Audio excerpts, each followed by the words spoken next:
Menurut John Wooden, jangan mengukur diri Anda dengan apa yang telah Anda capai, tetapi dengan apa yang seharusnya Anda capai dengan kemampuan Anda. Sama halnya dengan tema kali ini, perilaku konsumen dan strategi produk.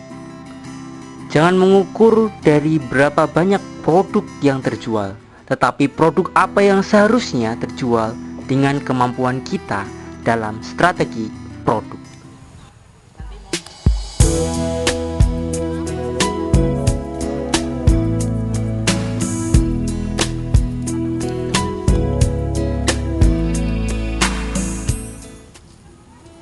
Assalamualaikum warahmatullahi wabarakatuh. Kami dari kelompok 7 akan mempresentasikan terkait dengan perilaku konsumen dan strategi produk. Selamat menyaksikan.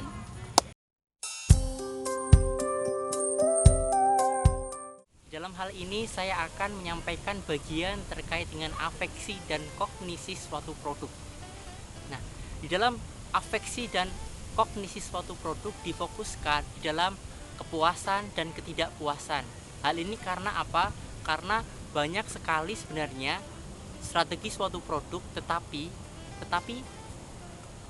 banyak akademisi dan praktisi yang melakukan penelitian terkait dengan kepuasan dan ketidakpuasan, sehingga hal ini sangat menarik untuk kita bahas.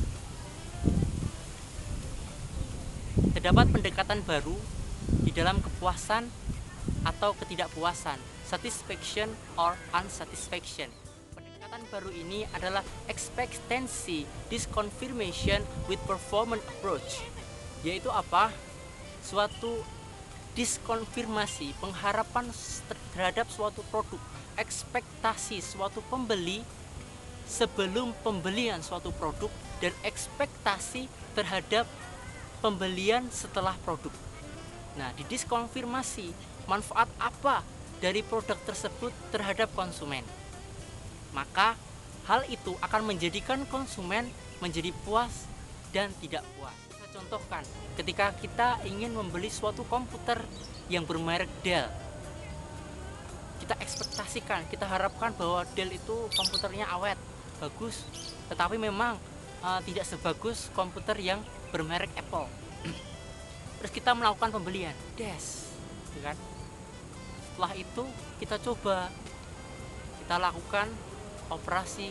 Oh, ternyata komputer Dell itu lebih baik daripada komputer Apple. Nah, ekspektasi ini menjadikan diskonfirmasi pengharapan yang lebih baik, maka konsumen akan menjadi puas terhadap produk Dell. Sebaliknya, lebih buruk dari yang diharapkan, tidak awet, harganya mahal dan lain sebagainya, mengakibatkan konsumen menjadi kecewa atau tidak puas terhadap produk yang dia beli. Inilah pendekatan terbaru terkait dengan pendekatan ekspektasi pra pembelian dan ekspektasi setelah pembelian melalui pengharapan dari konsumen dan hasil yang telah konsumen miliki ketika melakukan transaksi memiliki suatu produk. Tetapi teman-teman, terkait dengan pendekatan baru ini masih ada beberapa orang yang tidak setuju terkait dengan pendekatan expectancy disconfirmation with performance approach. Kenapa tidak setuju? Karena hal ini dilihat dalam satu transaksi saja. Ketika kita melakukan pembelian komputer Dell, itu selesai. Sehingga muncullah pendekatan yang menjadi penyempurna dari pendekatan baru yang saya sampaikan, yaitu paradigma penyeimbang. Hal ini dilihat dari lebih dari satu transaksi, bukan hanya satu transaksi dalam lama periode, dan dilihat dari emosi suatu konsumen. Demikian yang dapat saya sampaikan. Akan dilanjutkan presentasi selanjutnya oleh rekan saya. Terima kasih.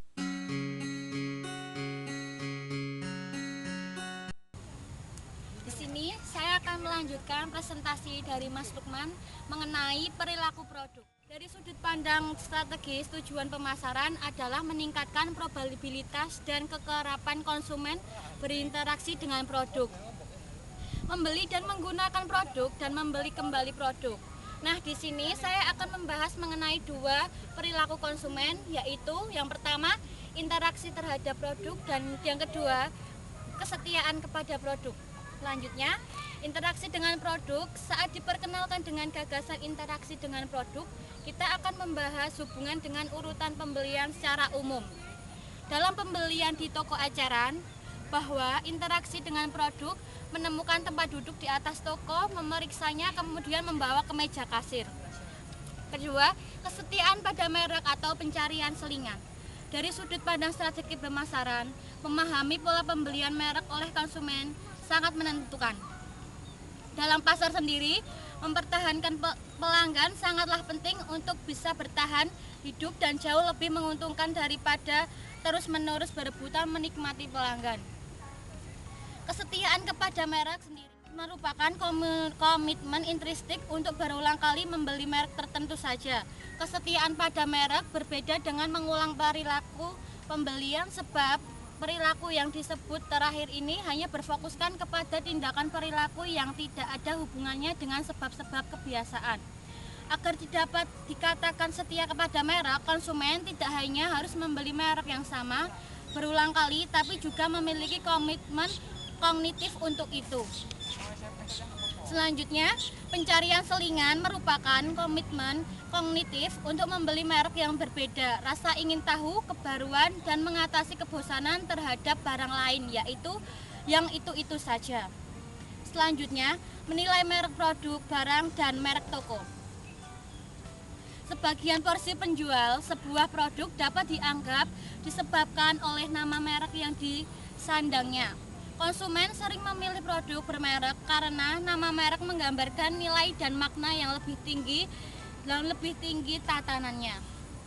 Jika ada pengguna berat pencari selingan dalam jumlah cukup, upayakan untuk menonjolkan atribut nama merek perusahaan dan menggambarkan keuntungan yang relatif baru.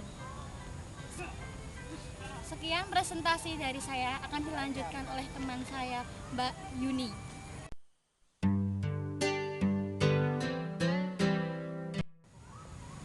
Di sini saya akan menyampaikan materi yaitu tentang lingkungan produk. Lingkungan produk ini merujuk kepada stimulasi berkait produk yang dihadapi dan dicerna konsumen. Nah, lingkungan produk di sini atribut produk dan pengemasan produk. Stimulus utama yang mempengaruhi afeksi, kognisi, dan perilaku konsumen. Konsumen mengevaluasi atribut-atribut tersebut dalam hubungannya dengan nilai, kepercayaan, pengalaman sendiri di waktu lampau. Pemasaran dan informasi lain juga mempengaruhi pembelian dan penggunaan produk. Contohnya, seperti atribut produk pada selembar kemeja. Mungkin meliputi dari warna, bahan, panjang lengan, jenis dan jumlah kancing, serta jenis kerahnya. Tidak mungkin konsumen mau membeli kemeja berdasarkan atribut-atribut ini saja. Harga kemeja mungkin penting, toko yang menjual kemeja, dan citra tokonya mungkin jadi pertimbangan juga. Selain itu, pengemasan nama merek dan identifikasi merek mungkin sekali menjadi faktor. Dan yang kedua yaitu ada pengemasan. Pengemasan merupakan lingkungan produk yang menghabiskan miliaran dolar belanja pemasar setiap tahunnya. Ada 4 tujuan pemasaran yang harus dipertimbangkan, yaitu yang pertama, pengemasan harus melindungi produk saat berpindah melalui saluran ke konsumen. Yang kedua, pengemasan harus ekonomis dan tidak menambah biaya yang tidak semestinya terhadap produk itu sendiri. Yang ketiga, yaitu pengemasan harus memungkinkan produk mudah disimpan dan digunakan oleh konsumen. Yang keempat, yaitu pengemasan dapat dimanfaatkan secara efektif untuk mempromosikan produk kepada konsumen. Dalam beberapa hal, Pengemasan mampu mendapatkan keuntungan relatif untuk sebuah produk itu sendiri. Dan ada hal yang harus diperhatikan dalam pengemasan. Yang pertama yaitu ukuran kemasan. Ukuran kemasan tidak hanya mempengaruhi pilihan konsumen, tetapi juga kekerapan penggunaan sebuah produk dalam kesempatan tertentu. Pada umumnya konsumen percaya semakin besar ukuran kemasan semakin rendah biaya satuan, sehingga konsumen rela menggunakan isinya dengan lebih leluasa daripada kemasan yang lebih kecil. Yang kedua yaitu ada warna kemasan. Warna juga dianggap mempunyai dampak penting terhadap afeksi, kognisi, dan perilaku konsumen. Dampak ini bukan sekadar menarik perhatian dan menggunakan warna-warna yang mencolok. Yang ketiga yaitu ada identifikasi merek dan informasi label. Identifikasi merek dan informasi label pada kemasan atau pada produk memberikan stimulus tambahan untuk mempertimbangkan oleh konsumen. Dalam banyak hal, identifikasi merek menyederhanakan pembelian bagi konsumen dan memungkinkan terjadinya proses pengembangan kesetiaan konsumen. Informasi label meliputi petunjuk penggunaan, kandungan isi, daftar bahan baku atau bahan baku, peringatan penggunaan, dan perawatan produk tersebut. Untuk sebagian produk, informasi ini sangat mempengaruhi pembelian. Dan materi selanjutnya akan disampaikan oleh Mbak Endah. Terima kasih.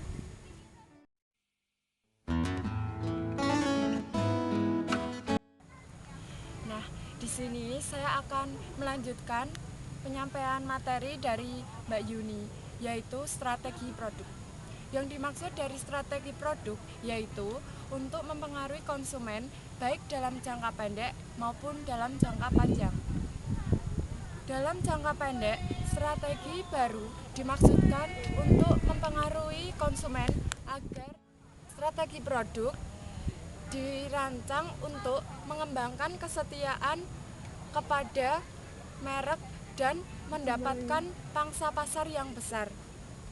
Aspek yang sangat besar untuk menentukan dalam merancang strategi produk melibatkan analisis hubungan konsumen produk, yang artinya yang pertama afeksi, yang kedua kognisi, yang ketiga perilaku konsumen. Berikut produk dan lingkungan harus dipertimbangkan dengan cermat dan memperkenalkan produk baru dan harus dipantas sepanjang siklus hidup sebuah produk. Strategi produk mempunyai dua ciri-ciri, yaitu yang pertama ciri khas konsumen dan yang kedua ciri khas produk. Ciri khas konsumen mempunyai 5 kelompok ciri-ciri. Yang pertama, inovasi yang berani, bersedia mempengaruhi resiko. Ciri khas yang kedua yaitu ciri khas produk. Ciri khas produk mempunyai 9 ciri-ciri. Yang pertama, kecocokan. Kecocokan merujuk kepada sejarah sejauh mana sebuah produk sesuai dengan afeksi, kognisi, dan perilaku konsumen saat ini. Kedua, keterujian. Keterujian merujuk kepada sejauh mana sebuah produk dapat diuji coba secara terbatas atau dipecahkan menjadi beberapa kuantitas kecil untuk uji coba yang tidak mahal. Yang ketiga, keteramatan. Keteramatan adalah sejauh mana produk atau pengaruhnya dapat dirasakan oleh panca indera konsumen. Yang selanjutnya, kecepatan. Kecepatan untuk merujuk kepada seberapa cepatkah konsumen merasakan manfaat produknya. Selanjutnya, kesederhanaan. Kesederhanaan merujuk kepada sejauh mana kemudahan produk untuk dimengerti dan digunakan oleh konsumen. Yang selanjutnya, keuntungan kompetitif.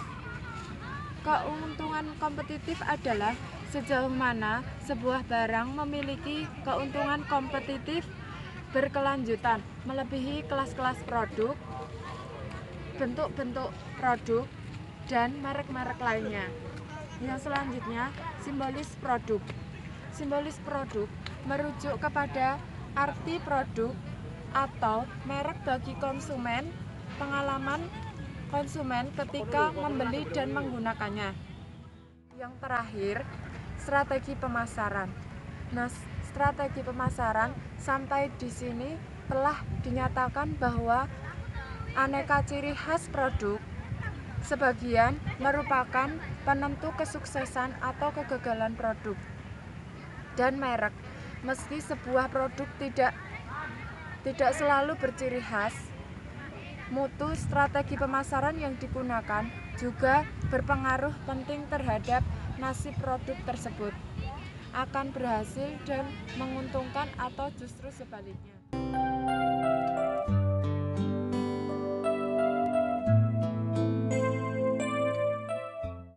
Jadi Pak Renal, sebetulnya untuk zaman sekarang nih strategi marketing apa sih yang paling jitu untuk menghadapi pasar saat ini? Ada cara berpikir marketing itu yang besar, ada cara berpikir marketing yang kecil-kecilan. Tentu kalau kita mau memulai sekarang, usahanya kecil-kecilan kan, kita pakai sosial media dan lain sebagainya. Karena konsumen semua dapat terjangkau saat ini. Tapi kita tidak bisa lagi berpikir besar-besaran seperti zaman dulu. Kita tidak bisa misalnya menjadi pengusaha seperti perusahaan-perusahaan besar sekarang kita sering dengar itu, Unilever dan sebagainya ya. Mereka mempunyai produknya juga, mempunyai jaringan marketing. Itu kan mereka sudah mulai dari 100 tahun, 50 tahun, 30 tahun yang lalu ketika pasar itu masih kecil. Nah, dulu pakai 4-5 truk aja kita sudah bisa melayani pasar. Sekarang semua sudah jadi spesialis. Jadi kalau punya produk aja. Kalau mau jadi marketing aja. Nah, ini usaha sendiri. Produk bisnis dan juga marketing bisnis. Itu dua perusahaan yang berbeda.